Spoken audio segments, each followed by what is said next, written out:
A maid with a hidden past was arrested after secretly breaking multiple laws in a desperate attempt to save the life of a billionaire's only son. A sick child everyone else had already given up on. And as the media turned her into a national controversy, experts, prosecutors, and the public demanded punishment. Until the final day in court arrived, when one moment, one unexpected action, and one powerful decision from the judge changed everything in a way that no one in the room or watching from across the country ever saw coming. Before we continue with this story, don't forget to subscribe to the channel and like the video. Oh, and don't forget to comment below where you're watching us from. We love to know that. The Whitmore mansion was large, elegant, and filled with the most expensive things money could buy. Every room had rare furniture, shining floors, and artwork that most people only see in museums.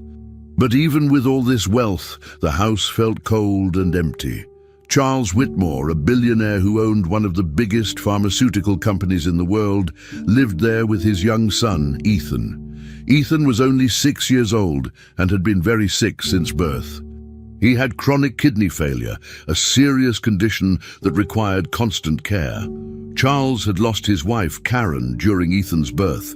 Since then, he buried himself in work, running his empire with strict discipline, trying to ignore the pain inside. He didn't know how to show love or affection anymore. Ethan grew up mostly alone, surrounded by staff who changed often. No one stayed long. He rarely smiled or played. His life was limited to medical routines and quiet sadness, trapped in a home that lacked real warmth. Charles spent most of his time in his office or at the company headquarters, attending meetings and making decisions worth millions. At home, he barely saw Ethan. He believed giving his son the best medical care was enough. But in reality, what Ethan needed most was attention, comfort, and someone to truly care. Nurses came and went, doing their jobs without building any real connection with the boy. The house was more like a hospital than a home. Ethan's room was filled with machines, medications, and silence. He didn't have friends. He didn't go to school. Every day felt the same. Sometimes he stared out the window for hours. Charles had all the resources, but none of them could bring back Karen or heal the pain in Ethan's body and heart. When doctors tried different treatments, nothing worked. Every option failed. It was clear that Ethan's health was getting worse, and time was running out faster than anyone wanted to admit. One morning, during another routine checkup at home, the lead doctor sat down with Charles and delivered the news in a serious voice.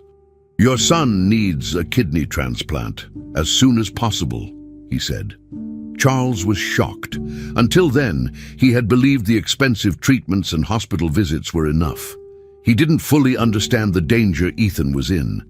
The doctor explained that Ethan's condition had reached a point where no medication or dialysis could help anymore. Only a transplant could save him now. Charles asked to be tested immediately, but results showed he wasn't a match. That hit him hard. He had never felt so powerless. There were no close relatives from Karen's side either. No cousins, no aunts, no uncles. It was just Charles and Ethan now, facing something terrifying. The process of searching for a donor would be long and uncertain. Time was critical, but there was no guarantee they would find someone in time. The situation had become desperate. As the days passed, Charles began to feel emotions he hadn't allowed himself to feel in years. Guilt, sadness, fear. He remembered Karen's face, her laugh, and the way she used to hold Ethan as a baby. He realized how distant he had been from his son, focusing on work instead of building memories. Now that Ethan was slipping away, Charles finally saw how much he had missed. He tried to spend more time with him, sitting by his bed, reading to him, or simply holding his hand. Ethan was weak, but noticed the change. For the first time in a long while, there was a small connection between them, but it was too late to undo the past. The medical team continued to monitor Ethan closely, adjusting machines and medication. Still, nothing changed the fact that his body was failing.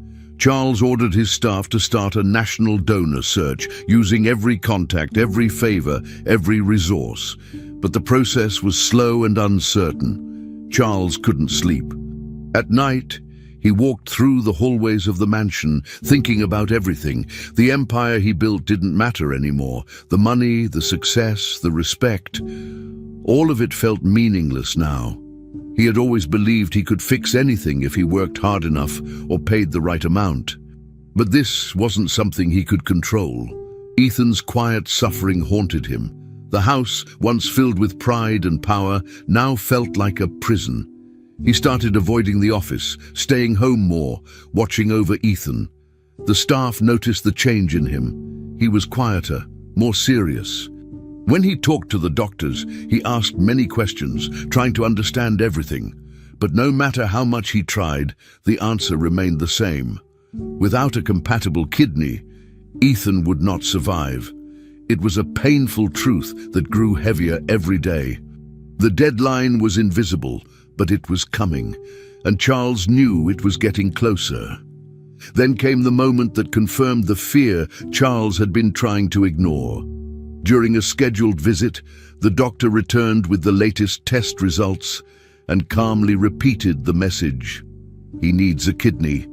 Urgently, it was not a suggestion. It was a warning, a fact. There were no other options left. Charles sat down, his hands trembling. Ethan lay quietly in his bed, unaware of how close he was to the edge. The medical team stood nearby, waiting for instructions. Charles looked at them, then back at his son. The weight of failure crushed him. He had built an empire but could not save his own child. The silence in the room was heavy. This was no longer a problem that money could solve easily. It was a race against time, and it had already started without anyone noticing. A quiet, cruel race with no finish line in sight. Only one thing was certain: it could not be ignored anymore. It was on a rainy morning that Claire Thompson arrived at the Whitmore mansion. The sky was grey, the driveway was wet, and her old umbrella barely held up against the wind. She stepped out of the car sent by the agency with a single suitcase in hand and walked up to the front door. Claire had been hired quietly as the new housekeeper, and no one in the mansion paid much attention to her at first. She was a quiet woman, spoke gently, and didn't demand anything from anyone. Her hands were rough from years of work, and her clothes were simple. Still, there was something warm about her presence. The staff gave her a short introduction to her duties, and she nodded politely. Her room was small, tucked away in a corner of the house, but she didn't seem to mind. While the house felt cold and formal, Claire seemed calm. She didn't come for the luxury. She came for something else, though she didn't say what. In the first few days, Claire focused on learning her tasks. She cleaned, organized, and helped in the kitchen. She didn't talk much, but when she did, her voice was calm and friendly. What surprised everyone was how naturally she connected with Ethan. While most staff kept their distance, Claire approached him slowly, respecting his silence. She sat with him during meals, brought him small snacks, and read to him before bedtime. She never forced conversation. Instead, she simply stayed, and that made Ethan feel safe. Within a few days, the boy, who barely spoke to anyone, started to look for her. He smiled when she entered the room and asked her to stay longer after the stories. No one else had been able to reach him like that. Even the nurses noticed the difference. Claire was kind, patient, and gentle. Her way of caring wasn't part of the job. It was real. Ethan could feel it, and that made all the difference. Charles began to notice changes, even if he didn't say much. He saw Ethan smiling more, speaking more, and sleeping better. At first, he thought maybe the boy's medication had been adjusted, but the doctors said nothing had changed. When he asked the nurses, they simply pointed to Claire. Charles didn't understand how someone so new could have such an effect. He started observing her from a distance. He noticed the way she listened to Ethan, how she paid attention to his routines, how she responded when he had bad days. She never lost patience. She treated him like a person, not a task. Charles felt both grateful and confused. He wasn't used to someone making a difference in his house without asking for anything in return.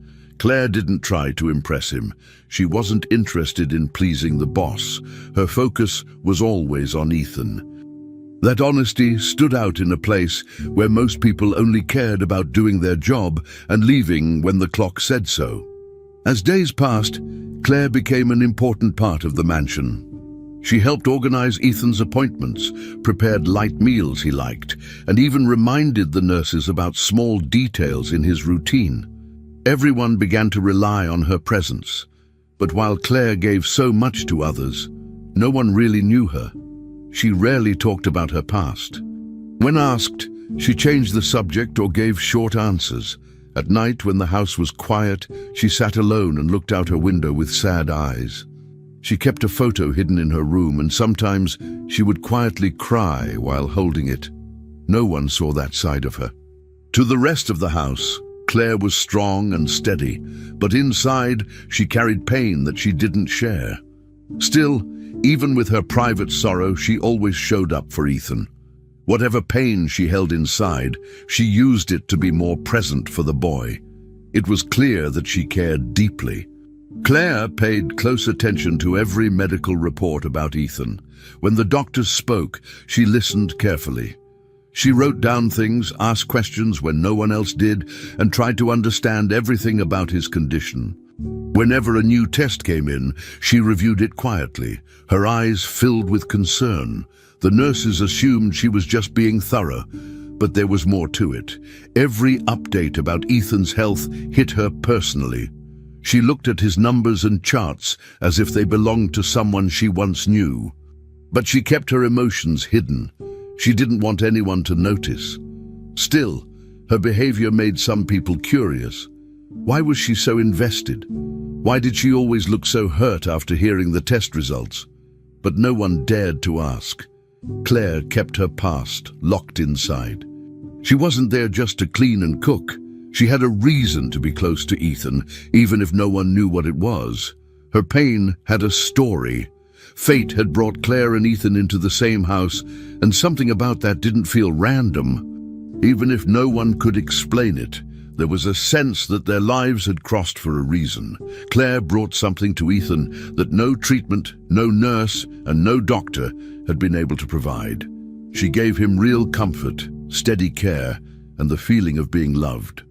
In return, being close to Ethan gave Claire something she had been missing too. She never said it out loud, but it was clear that being around him helped her feel less alone. There was a connection between them that went beyond words. Charles didn't understand it fully, but even he started to trust her. He allowed her to take on more responsibility without asking questions. No one yet knew what Claire had lived through or what pain she still carried. But one thing was certain: her arrival was not just an accident. Everything was about to change, and it had already started. Without telling anyone, Claire decided to take action on her own. She knew Ethan's situation was critical, and she couldn't sit back and wait any longer. One night, after everyone was asleep, she quietly took Ethan's medical files and copied the necessary information. A few days later, she visited a private clinic in another part of the city. There, she told the doctors she wanted to take compatibility tests, but asked for complete discretion. She didn't use her full name and made sure not to mention the Whitmore family. The results came back quickly. She was a perfect match. Her heart beat faster when she saw the paper. She sat in silence, holding the report, knowing exactly what she would do next. Claire didn't tell Charles. She didn't tell the nurses. She didn't even write anything down at home. Her decision was final. She would donate her kidney to Ethan, and she would do it without anyone knowing it was her. That was the only way she wanted it. Claire returned to the same clinic and asked to start the process immediately. She signed all the papers under a false identity and told the doctors she wished to stay anonymous. even after the transplant. The staff at the clinic agreed to her request. They arranged everything with care. The surgery would be scheduled quietly, and her name would never be linked to the boy's file. Claire said she didn't want any attention. Her only goal was to help the child. She kept working at the mansion during the preparations, hiding her stress and physical discomfort. When the date was set, she packed a small bag and left without giving anyone a clear explanation. She said she needed to take some personal time for health reasons. Then she went straight to the clinic. The surgery was done early in the morning. Everything went well. Claire stayed at the clinic afterward to recover. She felt weak, tired and sore, but deep down she was calm. She had done the right thing. 2 full weeks passed, and no one at the mansion had clear answers. Claire didn't call, and the staff assumed her health issue was serious. Meanwhile, at the hospital, Ethan began to recover in a way that shocked the doctors. His body accepted the new kidney with no complications. The medical team described it as a perfect match and almost too good to be true. Charles was informed that the donor had chosen to stay anonymous. He was told there was no way to contact the person. All he could do was be thankful. Charles was confused and emotional, watching his son slowly return to life. Ethan had more energy, started eating better, and smiled more each day.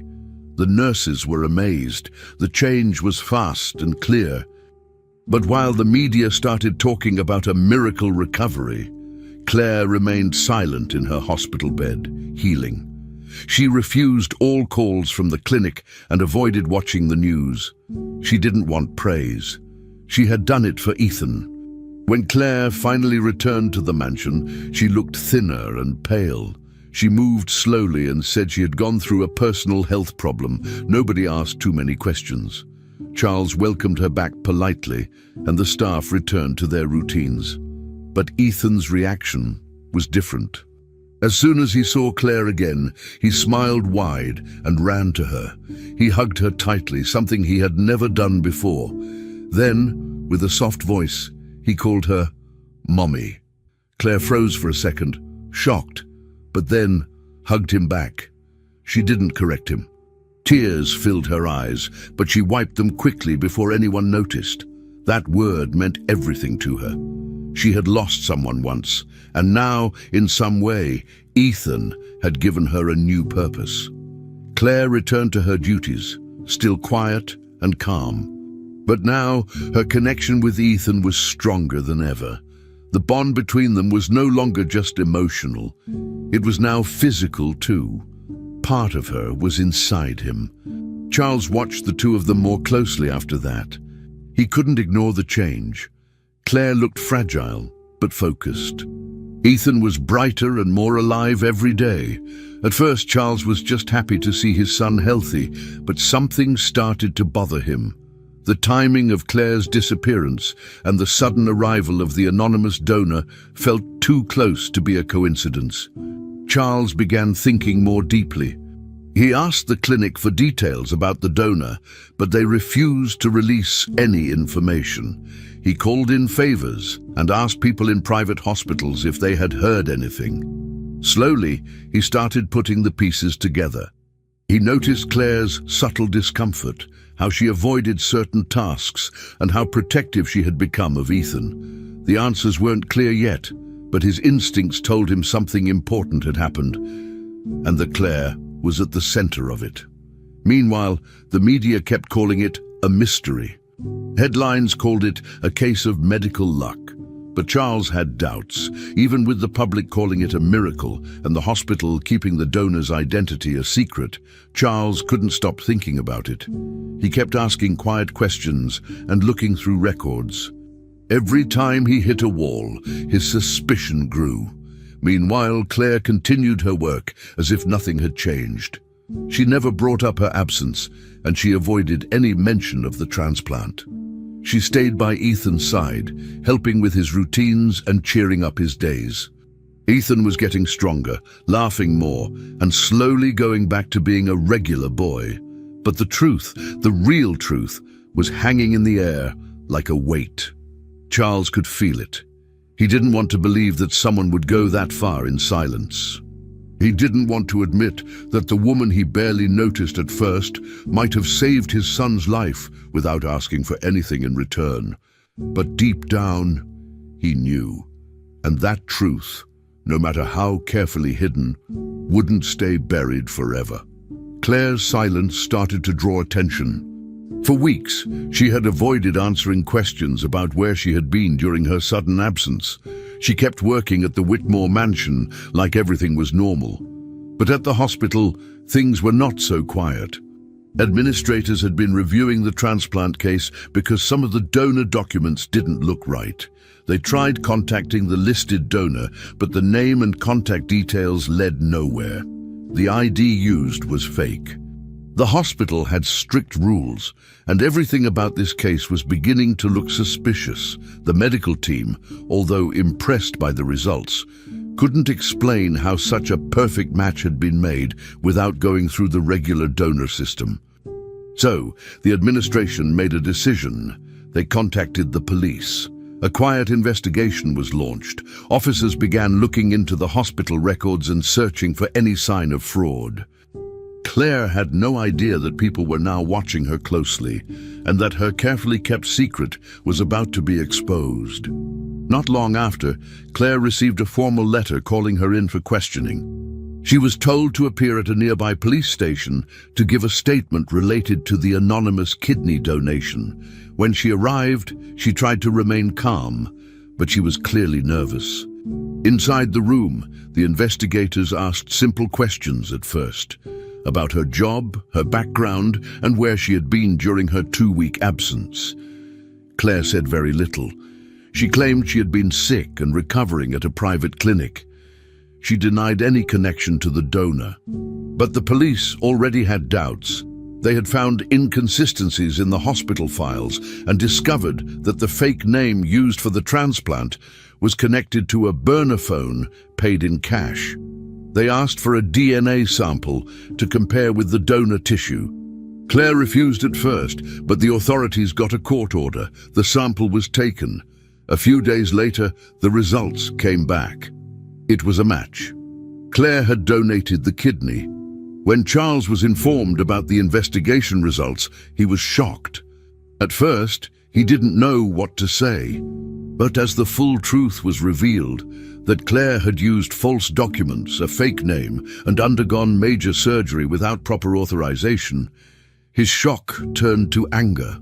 He didn't blame her for helping Ethan. In fact, he knew that her sacrifice had saved his son's life.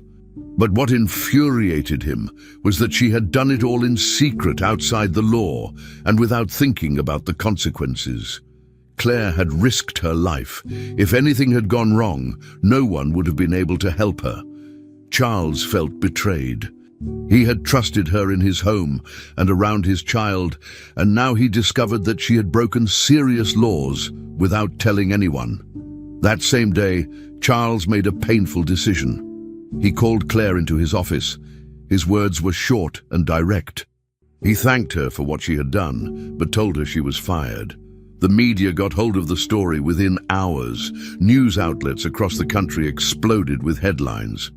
Mansion Maid behind secret kidney transplant. Woman uses fake identity to save boy's life. Illegal donor scandal rocks Whitmore family. Reporters gathered outside the mansion. Cameras pointed at every car that came in or out. Journalists shouted questions at the gates. The family's lawyers refused to comment, but that didn't stop the coverage. People online took sides quickly. Some praised Claire as a hero, others called her irresponsible and reckless. Talk shows debated whether her actions were brave or criminal.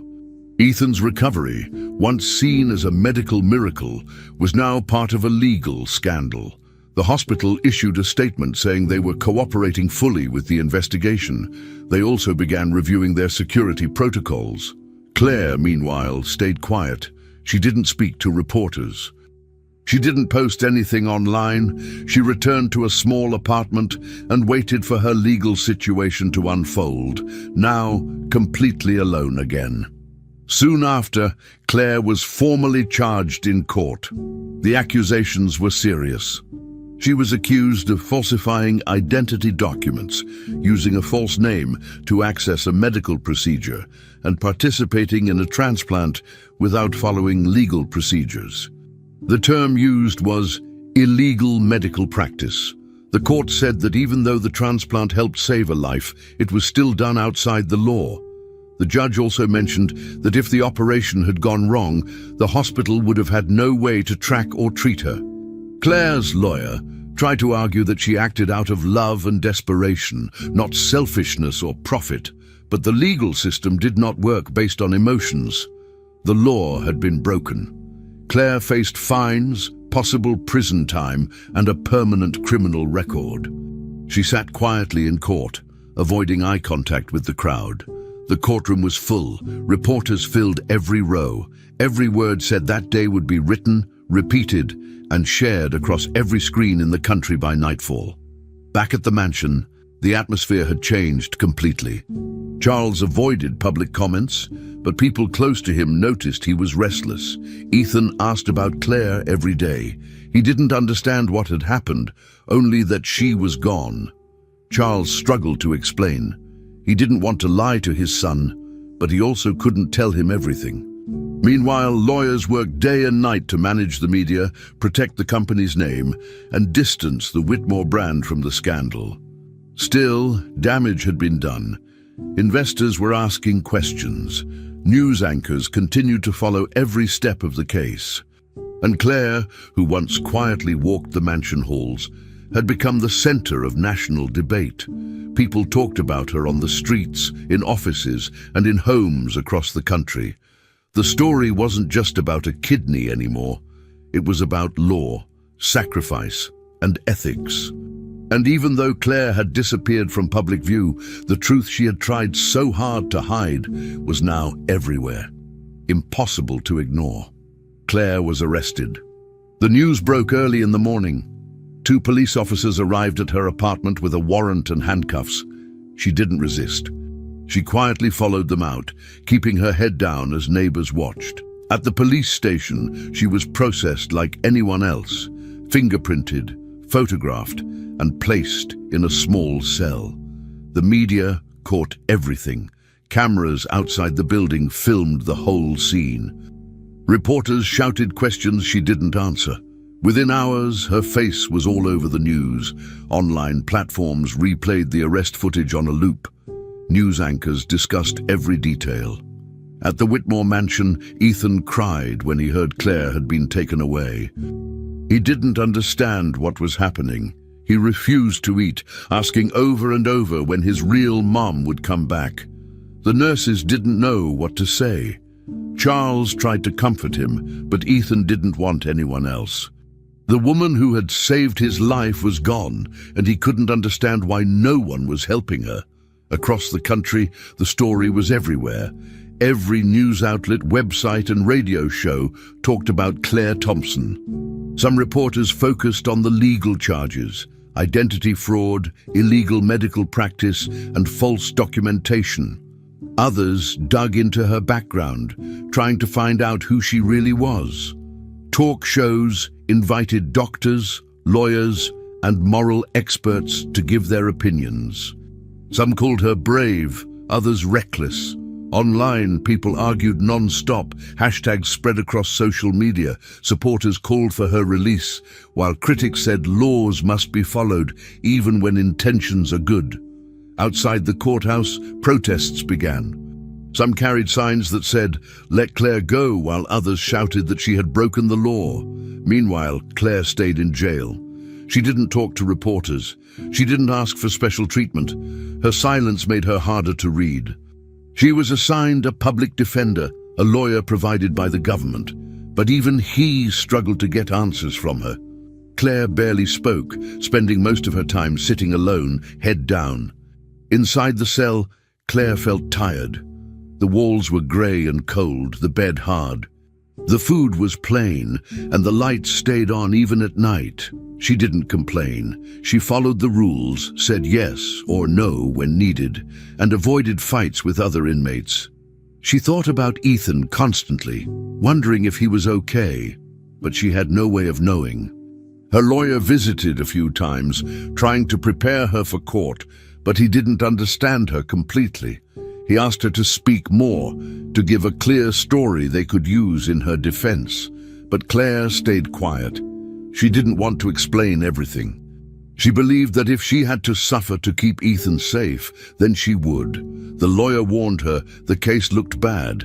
The evidence, fake documents, medical records, and DNA tests, was solid. No one questioned her role in the transplant anymore.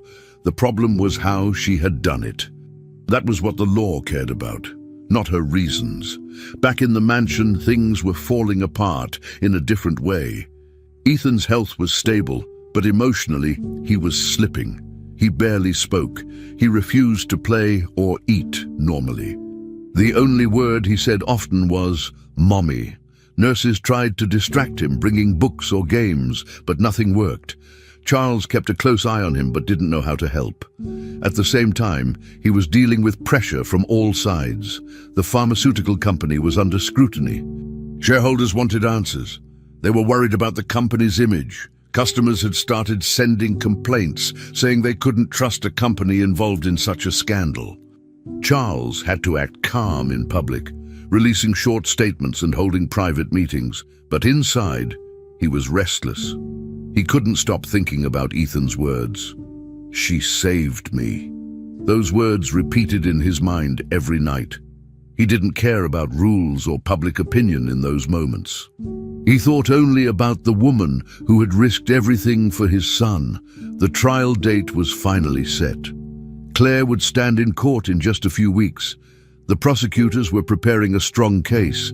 They had all the documents, video footage from the clinic, and even witness statements. They were not going to be soft just because the case was emotional. The law was clear, they said. No one could use false information for medical procedures.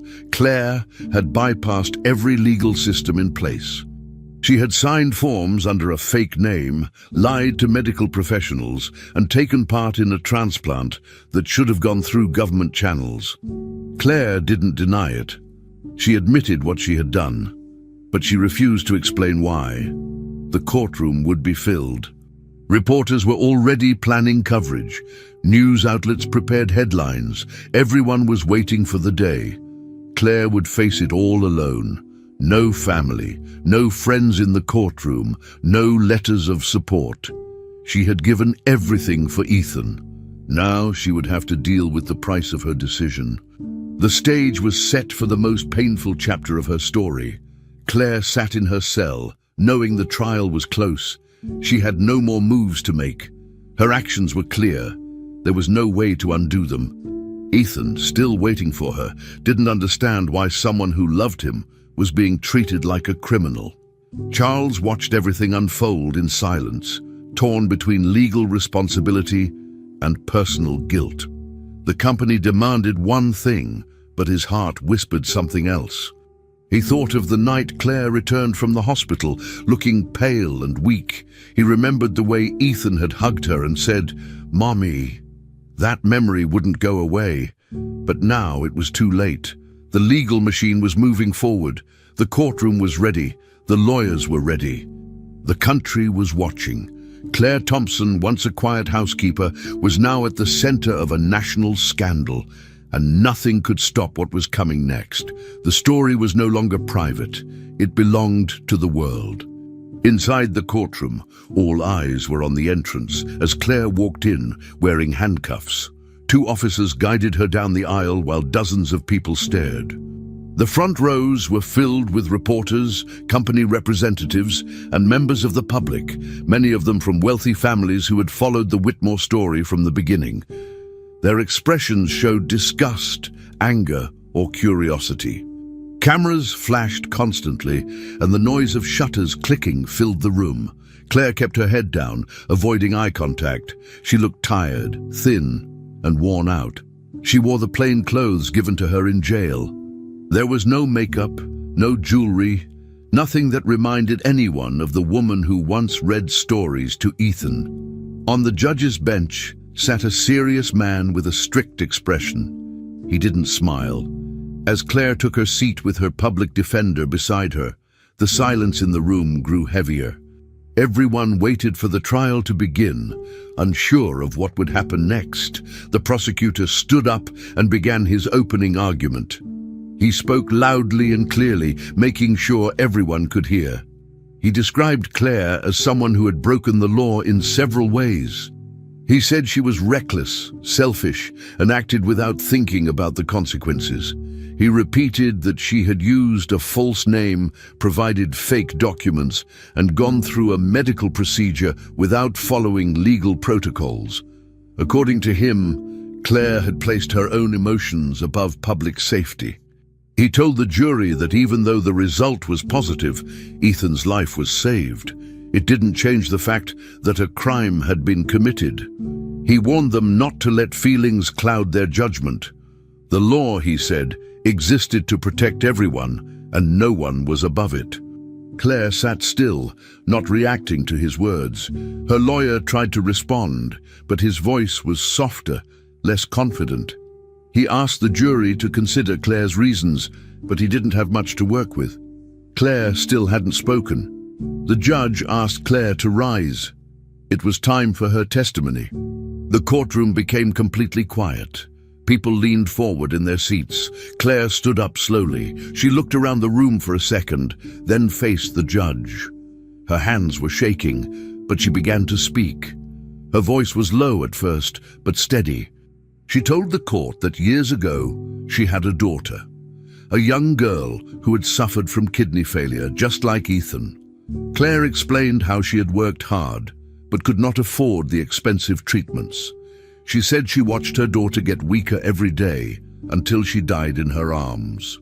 Claire paused to hold back tears. Then she said that when she saw Ethan, she felt the same fear. She couldn't let another child die, not when she could do something about it. She knew the risks. She knew it was illegal. But she chose to act because she couldn't live with herself if she stayed silent again. As Claire spoke, the courtroom changed. The mood was no longer cold and harsh. People began to look at her differently. Several members of the jury looked down or wiped their eyes. Even some of the reporters stopped writing and just listened. Claire continued, explaining that she didn't want praise, money, or attention. That's why she had hidden everything. She only wanted to save Ethan. She said she believed a system that lets rich children live and poor ones die is already broken. She didn't want to break the law. She just didn't want to lose another child. Her voice cracked, but she finished her story. When she sat down again, the room stayed silent for a long moment. The prosecutor stood up again. He didn't show emotion. He simply repeated his point. A crime is still a crime. He reminded the court that personal feelings should not decide justice. His words were cold but clear. The law didn't bend for personal stories, he said. Not even this one. After all the statements were finished, the judge gave instructions to the jury. He reminded them that their job was to decide based on the law, not on emotion. The jury then left the room to begin deliberating. It could take hours, maybe even days. Claire was taken back to a small holding room to wait. Outside the courtroom, crowds gathered. Some people held signs supporting Claire. Others held signs demanding justice and punishment. News channels set up cameras and broadcast live updates. Online, the trial was trending. Social media exploded with debates. Some people called her a hero. Others said she had no right to do what she did. People argued in comments, videos, and articles. The courtroom stayed locked. No one knew how long the jury would take. Inside, Charles waited silently. He had attended every part of the trial, but had said nothing publicly. Next to him, Ethan had stayed home, too young to understand everything, but still asking about Claire every night. The world held its breath. The jury had not yet returned, but the weight of their decision was already being felt. Reporters refreshed their phones. Lawyers waited with their notes ready. Security guards stood by the doors. Inside the jury room, 12 people were trying to decide whether Claire was guilty of breaking the law, and if so, what her punishment should be. Outside, it felt like the entire country was watching. No one knew which way the verdict would go. Some believed the jury would show mercy, others believed the court would make an example of her. Claire sat alone in the back room, staring at the floor, hands folded in her lap. She didn't cry. She didn't speak. She had said everything she needed to say. Now her fate rested in the hands of strangers. The courtroom remained silent. The judge remained still. And somewhere across the country, people watched their screens, waiting. The jury was still out. And the whole nation was holding its breath. Just before the jury returned with the final verdict, something completely unexpected happened. The courtroom was full and tense. People stood in silence, waiting. The door suddenly burst open and Ethan ran inside. The bailiff tried to stop him, but he was too fast. He ran straight across the courtroom, past lawyers and reporters, until he reached Claire. Without saying anything, he hugged her tightly. She knelt down, holding him back, surprised and emotional. Tears were already running down his face when he looked up and shouted loud enough for the whole courtroom to hear, "You did right, Mommy." The room froze. People gasped. Some covered their mouths. Even the judge looked taken aback. Ethan kept holding Claire, refusing to let go. The security guards hesitated, unsure what to do. Everyone could see the boy's emotion was real. No one had told him what to say. It came from his heart. That moment hit the room harder than any argument the lawyers had made all day. Charles, who had been silent through most of the trial, stood up from his seat. His face looked different, tired, emotional, broken. He walked slowly toward the front of the courtroom and asked the judge for permission to speak. The judge allowed it. Charles turned to face the people in the room. He looked at Claire, then at Ethan, who was still in her arms. His voice shook as he began to speak. He admitted that he had made mistakes, big ones. He said he had been a coward for not defending Claire from the beginning. He admitted that he had cared more about public image and business than about the truth. Charles said that Claire had done something he couldn't do, not even with all the money he had. She had given Ethan love, she had given him life, and she had done it without asking for anything. He looked at the judge and said, "If saving my son's life is a crime, then I'm guilty too." He objected to what Charles was saying. He said emotions were running too high and that the court needed to stay focused on the law.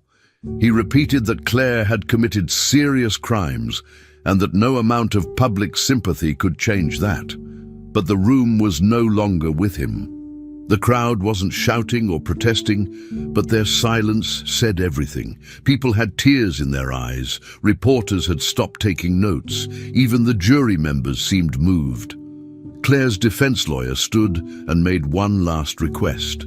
He asked for a full pardon, a legal amnesty, based on extraordinary circumstances.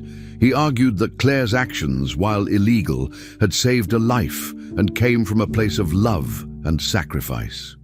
He reminded the judge that justice was not just about punishment, but also about understanding the full story. He asked the court to look not just at the law, but at the people affected by it. The judge took a long pause. He looked around the courtroom and said that the law was strict, but it also allowed room for context. He reminded everyone that judges had the duty to weigh facts, evidence, and human impact. He said he would take a short recess to review everything again before announcing the final decision. While he left the room, no one sat down. The crowd stayed on their feet. Claire sat quietly, holding Ethan's hand. Her eyes were red, but she was calm. Charles sat down again, staring at the floor. The reporters whispered to one another, preparing for a possible twist. Outside the courtroom, crowds gathered waiting for any news. Cameras were ready. Social media had already exploded with videos of Ethan's dramatic entrance. Inside, No one knew what the judge would decide. But something had changed. The trial was no longer just about rules. It had become about people, about life, love, and how far someone could go to protect what they cared about. After a long wait, the judge returned. Everyone stood up. The room was silent. The judge looked directly at Claire. He spoke clearly and calmly. "Considering all the facts," he said, "this court declares Claire Thompson innocent of all formal charges." For a moment, no one moved. Then the room erupted. People began to cheer. Some clapped, others cried. Reporters rushed to send the news out. Cameras captured every second. Claire stood still for a moment, stunned. Then Ethan hugged her again, tighter than before. Charles walked over and placed a hand on her shoulder. He didn't say anything, but the look on his face said enough.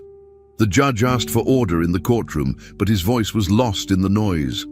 The prosecution team looked shocked, but said nothing. Claire's lawyer exhaled deeply, overwhelmed with relief. It was over. She was free. The risk she had taken, the pain she had endured, it had all led to this moment. A room full of people had just witnessed justice with heart. Outside the courthouse, the news spread fast. People cheered in the streets. Claire and Ethan walked out together, holding hands, with Charles following behind them. Cameras followed every step, but this time, no one tried to hide. Claire wasn't a criminal anymore. She wasn't just a maid or a mystery woman. She was someone who had made a choice, and that choice had changed everything. Her story had reached the whole country, and now it was changing how people thought about law, sacrifice, and family. News anchors called it the trial that changed a nation. Commentators said the verdict would be remembered for years. But Claire didn't care about the headlines. She only cared that Ethan was safe. As they got into the car, Ethan looked at her and smiled. "We're going home now, right?" he asked. Claire nodded, her voice soft. "Yes, we are."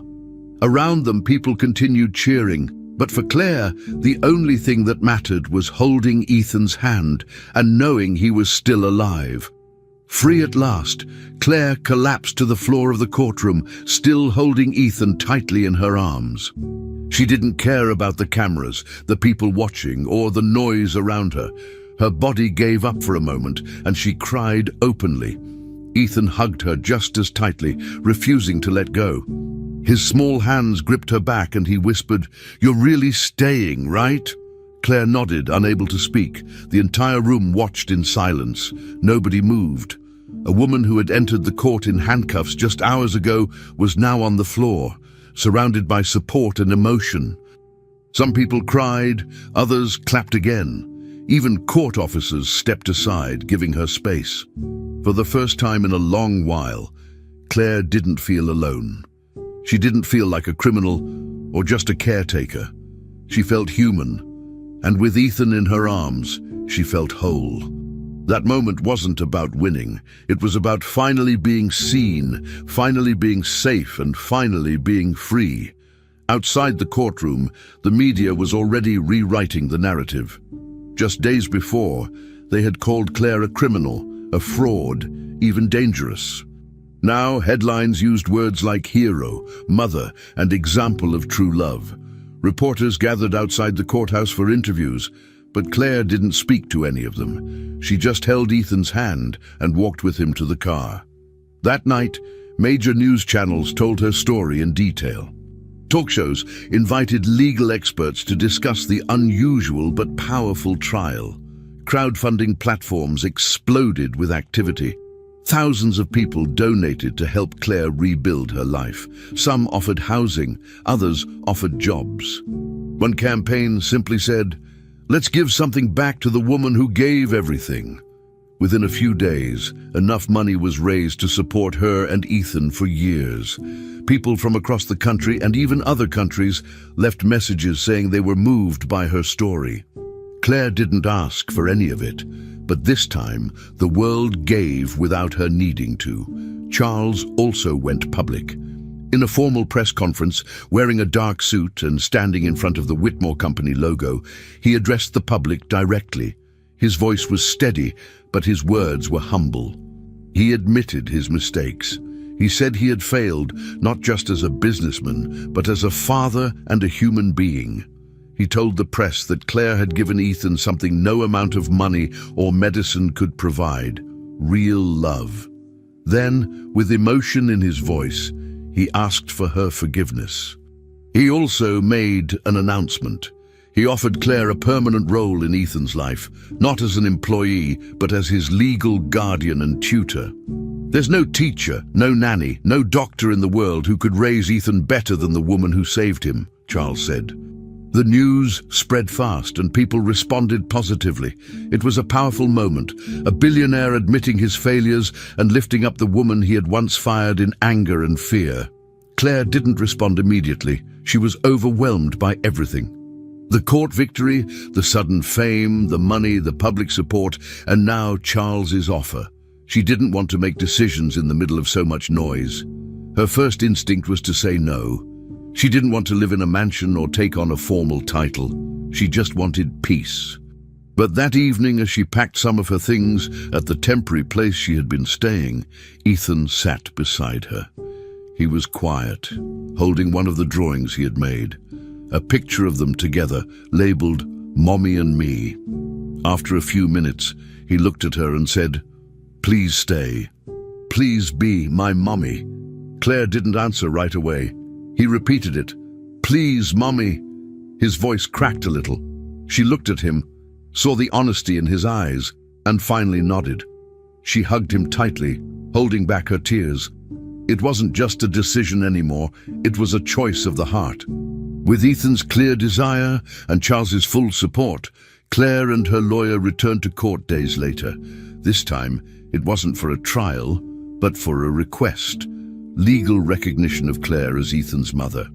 The court reviewed her case, including her actions, the bond between them, and Ethan's own words. The judge who had once declared her innocent now listened again, this time with less tension in the room. Social workers confirmed that Ethan had never shown a connection like this with anyone else. The psychologist who had observed him said the child viewed Claire as his true mother, not just emotionally, but completely. Claire herself stayed quiet most of the time, but when asked, she simply said, "I will take care of him for the rest of my life. That's all I want." After some time, the judge gave his decision. The court approved the emotional adoption. Claire Thompson was now, officially and legally, Ethan's mother. The courtroom applauded again, this time with peace instead of shock. Claire was no longer just the woman who saved a boy's life. She was no longer a headline or a name in a legal case. She was now a mother, chosen by a child, supported by a family, and recognized by the law. Her journey had taken her from silence and pain to justice and love. The woman once ignored by the world now had a place where she belonged. The woman once seen as a criminal was now the symbol of something bigger, a story about sacrifice, love, and second chances. Claire walked out of the courtroom with Ethan holding her hand tightly. Reporters were outside again, but this time they cheered. She didn't stop for interviews. She didn't need to. Her story had been told in full.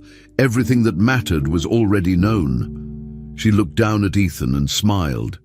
He smiled back. And together they walked forward, not as maid and child, not as hero and survivor, but simply as mother and son. Over time, Claire found her voice and purpose in a new way. After everything that happened, people listened when she spoke. She became a public figure, not because she wanted fame, but because her story touched so many people. Organizations invited her to speak about organ donation, medical injustice, and the need for change in healthcare systems. She talked openly about how difficult it was to watch her daughter die because she didn't have the money or access to treatment. She explained how no one should have to make illegal decisions just to save someone's life. With help from Charles, she created a non-profit organization focused on promoting organ donation and making healthcare more affordable and accessible. She didn't just speak at events. She worked behind the scenes, helping families, creating educational programs, and talking to lawmakers. Claire used her past not to feel ashamed, but to make things better for others. What had nearly destroyed her became the foundation of something powerful and lasting. Charles supported her from the start. After the trial and adoption, he took a step back from his company. He handed leadership to a trusted team and made it clear he was prioritizing his son. For years, he had hidden behind his business, using work as a shield against his emotions. But after everything that happened, he changed. He spent more time at home, not just physically, but fully present. He helped with Ethan's routines, took part in his school life, and rebuilt their relationship. At first, it was strange for him. He had spent years thinking money could solve everything. Now he realized what mattered most couldn't be bought. He also gave full financial support to Claire's nonprofit and used his influence to open doors she couldn't have opened alone. He didn't try to lead the project. He followed her lead. Charles had found redemption in becoming the father Ethan needed. The cold businessman was gone, replaced by someone softer, quieter, and more human. Ethan, who once had a life full of doctors, machines, and loneliness, grew up surrounded by love and peace. His health remained stable, and he didn't need more major treatments after the transplant. He went to school like any other child, played sports, made friends, and enjoyed a normal life. He didn't grow up in the shadow of illness or wealth, but in a home filled with laughter, routine, and emotional warmth. The mansion, once cold and silent, changed completely. Rooms that used to be empty and quiet now had drawings taped to the walls, toys on the floor, and music playing during dinner. Family meals became regular. Conversations replaced formal silence. The staff, once distant and rotating, were now part of something more stable. Claire made sure Ethan understood where he came from, what he had overcome, and how lucky they both were. Ethan knew who had saved him, not just with a kidney, but with real love. He never forgot what Claire meant to his life. Claire also never forgot her roots. Despite her new life, she remembered the hard years, the days cleaning houses for people who barely noticed her, the pain of being invisible. That memory pushed her to do more for other domestic workers.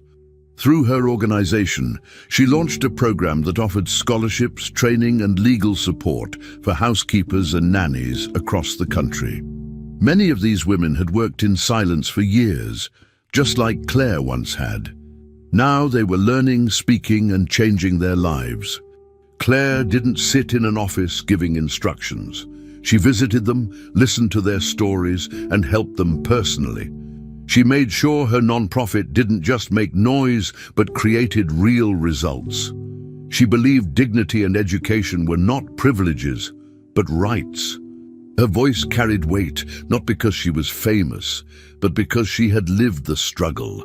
She wasn't speaking for them. She was one of them, and she made sure they knew they weren't forgotten. Their story was shared again and again. It was turned into a book, written by a journalist who followed the case from the beginning. Then came a documentary showing real footage from the trial, interviews, and Claire's work afterward. Finally, a film was made. It won awards and reached international audiences. Actors played the roles, but the heart of the story was always real. People cried in theaters, not because it was dramatic, but because it was true. Claire watched the movie once. She didn't enjoy seeing herself on screen. For her, it wasn't entertainment. It was a memory, painful, but also full of meaning. She didn't care about the awards or attention. She only agreed to the film because it might help someone else feel seen or feel hope. Claire's story wasn't about becoming a symbol. It was about healing, building, and making sure no one else had to fight alone the way she once did. But what truly mattered most to Claire wasn't in speeches, headlines, or awards. It was the simple mornings at home, sitting across from Ethan at the kitchen table. Every day, they had breakfast together. They talked about homework, joked about silly things, or just sat in comfortable silence. There were no machines around, no courtrooms, no fear, just peace. No one told them how to act or what to say. They had found their own rhythm, quiet and strong. Claire no longer felt afraid of losing everything. She had already lost so much once, and now she understood what was really important. The world had changed their lives, but love had rebuilt them. Two broken hearts, hers and Ethan's, had found each other, and in doing so, both had healed. In the end, that was all Claire ever wanted. Not perfection, not praise. Just this, morning light, warm food, a healthy boy, and the chance to love him every single day with no fear, no pain, and no past holding them back. At Ethan's high school graduation, the auditorium was packed. Families filled every seat, holding flowers and balloons. Teachers stood proudly near the stage. Students wore their caps and gowns, excited and nervous. When it was time for the class valedictorian to speak, all eyes turned to Ethan Whitmore. He stepped up to the podium with calm confidence. The lights above him were bright, but his eyes were focused on one place, the first row where Claire sat. She wore a simple outfit, nothing fancy, just the same kind of clothing she always wore. But to Ethan, she stood out more than anyone else in the room. He took a deep breath and began his speech. He talked about hard work, about overcoming struggles, and about the people who shape our lives. The crowd listened closely. Then his voice softened. He said, "My mother didn't just give me life. She taught me what to do with it." Claire's eyes filled with tears. The room fell completely silent for a moment. The audience responded with loud applause and standing ovations. Teachers clapped. Parents wiped their eyes. Some people didn't even know Claire personally, but they understood the weight of Ethan's words. Claire stayed seated at first, overwhelmed. Her hands shook slightly as she held the program with Ethan's name on it. The boy she once cared for in silence, in secret, now stood tall and strong, speaking with confidence and heart in front of hundreds. Ethan looked at her as if the rest of the room didn't exist. After finishing his speech, he stepped down from the stage. Without hesitation, he walked straight to her. She stood up slowly. He didn't say anything at first. He just hugged her. A long, tight hug, the kind that said everything without needing words. The cameras captured the moment. Photographers from local and national outlets were already there. Within hours, the image had spread online again. Headlines popped up. Ethan Whitmore honors his mother at graduation. The world was watching. Again. But for Claire and Ethan, the outside world didn't matter anymore. The fame, the attention, the headlines, none of it had ever been their goal. What mattered was what they shared privately.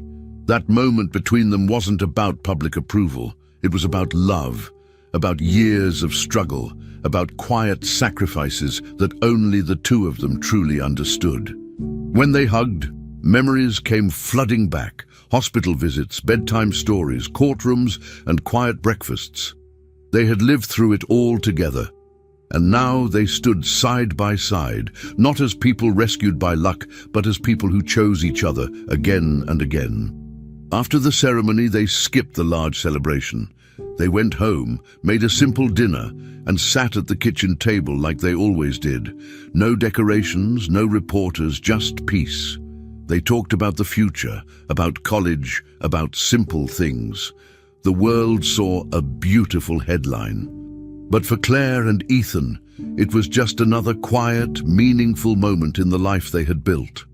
Over the years, Claire had never asked for praise. She had never tried to be anything more than what she already was, a mother. She still wore her plain shoes and kept her life simple. She cooked breakfast, reminded Ethan to wear a jacket on cold mornings, and still asked if he'd eaten enough. That didn't change with media attention or awards. She stayed the same, but in the eyes of many, she had become a symbol. Not of fame, but of something stronger. Proof that family doesn't come only from blood. It comes from love, from effort, and from showing up even when things are hard. Schools told her story in classrooms. Non-profits used her example in training programs, but she never saw herself as a hero. She just saw herself as someone who made a choice and followed it through. What mattered to her wasn't being remembered by the world. What mattered was being remembered by Ethan as the one who stayed, the one who cared, the one who loved him. Ethan never forgot. Even as he got older, started thinking about college, and explored the world beyond their home, he stayed close to Claire. He often repeated something he had said since he was 6. "You did right, Mommy." He said it during quiet dinners, during birthdays, and sometimes just before heading out for the day. Each time Claire would smile, sometimes with tears in her eyes. Those 4 words were more powerful than any trophy, any title, or any amount of money. They reminded her that she had made the right decision back when everything seemed impossible. The bond between them didn't weaken with time, it only got stronger. He didn't see her as someone who saved him once. He saw her as someone who had chosen to love him every single day. That love wasn't loud, but it was steady, and it shaped the man he was becoming. And every time he said those words, it reminded her that what they had built could never be undone. Claire didn't need the world to cheer anymore. She had already received the only recognition that truly mattered. Sitting in that graduation hall with hundreds of people around her, she had only heard one voice, Ethan's. When he said, "My mother didn't just give me life.